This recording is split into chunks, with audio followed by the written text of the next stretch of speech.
Hey guys, Footy Manager TV here. Welcome to episode number 35 of my Leeds United FIFA 16 Career Mode series. And in today's episode, we have another 3 games to play in the league. Obviously, no more cup games or anything like that, which is good because that means we can finish off the season pretty quickly. I mean, over the next few episodes anyway, which I probably hope to get over the next week. Hopefully, we'll get them out over the next week, as I'll probably just play the rest of the season now.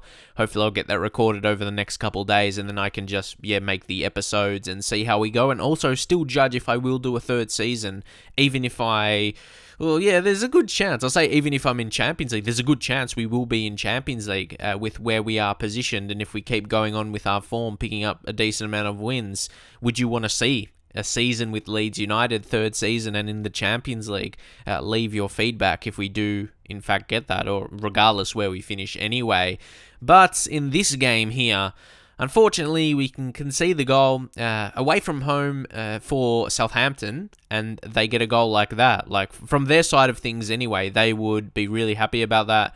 They'll be chasing a win, obviously. So it's a good goal for them to score by Harrison Reed. But if we look at the replay from our side of things now to judge it, it's really not good to watch back. Obviously, while I was playing it, not very good at all. But yeah, it doesn't look very good in terms of trying to defend it. And especially when it's a player that scored his first goal in the league. I always hate that. Like, a player who hasn't really made an impact for the season scoring against you.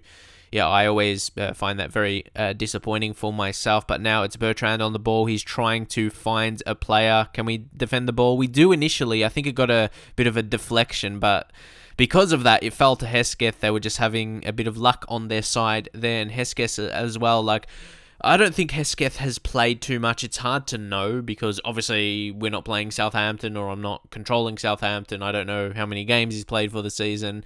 But if you see there, I think we got, you can tell it got a bit of a deflection. That's why, our players weren't really positioned well. I weren't really predicting that. But unfortunately, Hesketh was. Credit to him. That's his second for the season. See, even him, that's only his second for the season. So he is probably not playing too regularly, I'll imagine. Southampton would have better players. And then later in the game now, it's a third goal. It's just one of these off games we have. Maybe I've been having them a bit more regularly in recent times. In FIFA, if you watch my Barcelona career mode as well. But again, that's one of those things. Like, you're playing on the hardest difficulty on the game. Like, every single game is not going to go how you want it. But that's another thing with this type of series to like Barcelona or any other big save. Like, I feel as though you probably won't be as disappointed if I have a game like this. Like, some of you guys actually think it's unrealistic because I'm doing better than I should with Leeds United. So a loss like this, you probably think it was coming eventually, and probably there should have been more like this season. And unfortunately, a defender wasn't quick enough. And we're not playing our best team here as well after rotating our players. I think that was Bamba. Like, Bamba, he's not our best centre-back anymore. He was decent in the first season in the Championship, but definitely his lack of pace shows in the Premier League.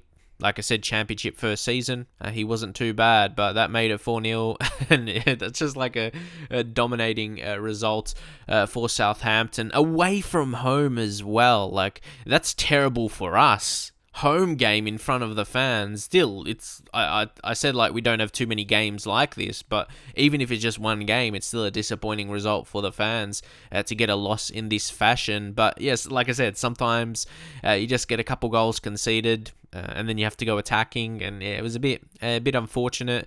Sometimes, I don't really know how to explain these games. Like, I try to analyze what just happens in the game, but at the end of the day, you just take it on the chin and move into the next games and try and get wins because we're still in a great position. We're third. That's what I mean. Like I said, 2 more games in this episode that will get us to 28 games, and then obviously 38 to play for the season. So 10 more, as I mentioned, will be done over the next few episodes, and I do think we should be able to hold on to a top 4 position. And think about training as well. Like Amaral, he's keep going. Look at his agility. I suppose his agility going high will make up for his maybe lack of sprint speed or acceleration. And we can actually train the agility, so might as well make him a bit quicker when the other ones don't grow. But still, he's improving. People always say don't train youth players because then they won't grow. But yeah, like if you train him, he's still growing. And because he's a central player, his pace doesn't really matter. And like I mentioned, agility, which is a quickness attribute, a speed attribute, that's going higher and it's in the 90s. So that kind of makes up for his sprint speed. And he doesn't really sprint so much. And agility, suits that kind of position. But next game here against Sunderland, it's Taylor. He's going to play it into Angel Correa, who actually started the play with some skill, and he got it back to finish it. And I think he's starting to find his feet. Now, over the first couple games when we signed him, didn't really score many goals with him. And now he's really exactly that, trying to and starting to find his feet. Angel Correa scores actually his first goal in the lead. So with scoring the first goal in the Premier League now, I think he can maybe score a few more. And I don't think we can win the league. I don't think we can expect the couple teams on top of us to drop points. We just have to continue to fight to stay in a top 4 position. And a great reaction save there from Valdez, who has been really consistent for us since his signing. He's probably been one of our better players. Like, again, you probably don't take note because he's a goalkeeper and doesn't score goals. But again, look at the saves that Valdez is making. So consistent. He does that. He saves us in games, really. Like, maybe we could have conceded. Another save there. It was just, a bit scrambly, but we do get rid of it. That was really well done. Byram as well, been a consistent player throughout this career. Really happy with him. And Correa on the ball now. He's going to try and sprint past, but unfortunately their defense was really well positioned. But now we're going to make a change. Amaral coming off, Dongu Safak. So when I make this change, I put Dongu Safak striker, then I drop Correa behind in that attacking midfield position. And you can see him on the ball here, a bit more showing his class, I suppose, when he's not in that striker position where he can create. Now, Dongu Safak going to play it across to Botaka, and he actually scores his first goal of the league season. His contract is running out, so I'm still up in the air about it in terms of deciding should I offer him a new contract or not, because I think we need to improve the quality if we are going to actually be in the Champions League. So might have to let him go. Shows his strike there, but unfortunately, he hasn't showed that too often enough. Like, the thing is, you might think I haven't played him too much in the Premier League, but we played him a lot in the Championship last season, and he didn't really impress. So that's what I got to say. I'm kind of, judging off that. Sure, we can play him a bit more for the rest of the season and see how he goes to make that judgment. But surely I'll be able to purchase another player.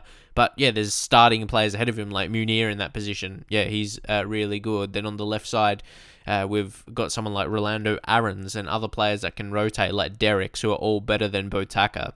And then, any other signings I will make also. So we're kind of just holding on to that third position now. The odds are probably on us to finish third, considering the points separating us from either second or fourth. So now we are just going to add Correa into a training drill so he can improve his shooting. Look, finishing and the shooting power, I want to get a bit higher, maybe into the mid-80s, and then he can even improve more in terms of finishing. He's a very creative player. Cook as well, we'll continue to train him because he needs to start developing. You can see the league table there. Like, we had that loss against Southampton, but you can clearly see like how good we've been this season. Don't forget, like, this is the only second season with Leeds United. Like, I just got promoted from the Championship last season, and we're third, and we're really looking like being in the Champions League. Like, I don't even believe it. Like, what the hell am I saying? Is this true? Is this true? That's why, like I said in my Barcelona career mode, like, that's why I like doing these kind of career modes, because if I lose one game, like, no one really cares. Like, maybe I'm not expected like to win every single game like that, and I enjoy it more because people actually understand if you lose a game, it's understandable. But we do concede here against QPR. That's the thing as well. Like, you don't have too many high expectations, I think. Like I said already, people have said I'm actually doing too well. So that's another reason I probably want to do this a bit more, because you guys give me praise for this series. But when you be a big team, there's more pressure because you're expected to win every single game on the hardest difficulty. So there's a lot of expectation on that. And this one, I feel there's less pressure when I play the games, and that's probably almost why I do better as well. Maybe. Because I don't play with pressure. I just play for fun. Barcelona, there's a bit more pressure on that to get results. Because if I lose one game against like a mid-table team, like, yeah, it's just like the world is dying or something. The world is ending. It's like crazy. But anyway, Correa plays it through. Kovalenko, can we finish before halftime? And we do, to make it 1-1 in injury time. That's a nice goal. Like, I was thinking in my head when I was playing this, we can get a goal here, we'll steal this. We'll steal this, like, to avoid, well, I'll say avoid defeat, but I mean going into halftime losing. That's what I mean. That's his 5th goal of the season. Kovalenko, of course, signed him in the first season, was dominant in the championship, and he's really translated that. He's been a consistent player for us in the Premier League. Not our best player, but just good. He's been a good player. I could say he could be in the top 5 for us this season, and Correa smashes in another goal to make it 2-1, and we are in the lead suddenly with 20 minutes to play. So Correa, he is really, really quick. You look at him, defender couldn't catch up, and he just blasted that into the roof of the net. You see, that was a Noah, wasn't he? He's actually pretty pacey and strong as well, so I was pretty happy I could just sprint away from him. And you can see visitors leading 2-1. So QPR fans are not going to be too happy about that. Of course, both promoted teams last season into the Premier League. So we've had a kind of battle with QPR, haven't we, in this career mode? Because we played them in the Championship, but the game is not over yet as we brought on Derricks. But Poulter scores that goal. The cross was pretty good, and Poulter is a very good player in the air. I actually had a QPR save on Football Manager. It was early in Football Manager on the beta. I think I streamed it back when I used to stream before my PayPal account got hacked. That's another story completely if you're wondering why I don't stream anymore on Twitch. But anyway, I never stream FIFA though, only Football Manager. But they have a corner here. Can they finish? No, Valdez is able to clear. Can we get an opportunity then? Rolando Aarons, no, he just didn't want to get the ball pretty much. So, yeah, Junior Hoylett on the ball now, entering injury time just about, and he just wasted that. Like, I don't know, like, was he trying a cross and the pressure was too much? I guess that was it, but, yeah, it never looked likely. Who was he trying to cross it into? I don't know. So, injury time now. Can we create something? It's Derricks, but again, it's a failed pass, and I hope this doesn't lead to a goal. Fowlin plays to Fur, and then Fur, they get the cross in, and it was straight to our goalkeeper. So QPR's being really wasteful. The fans, yeah, they won't really tolerate that. But the whistle still hasn't been blown. We could actually take this here. Come on. Rolando, no, it's not Rolando Aarons. It's Dongu Safak, can he finish? Dongu Safak, can he finish? No, the goalkeeper saves, or he steals it at the death. Dongu Safak steals it at the death. He's celebrating. He won the game. What an effort. The first shot was saved, obviously, but then he was left to tap it in.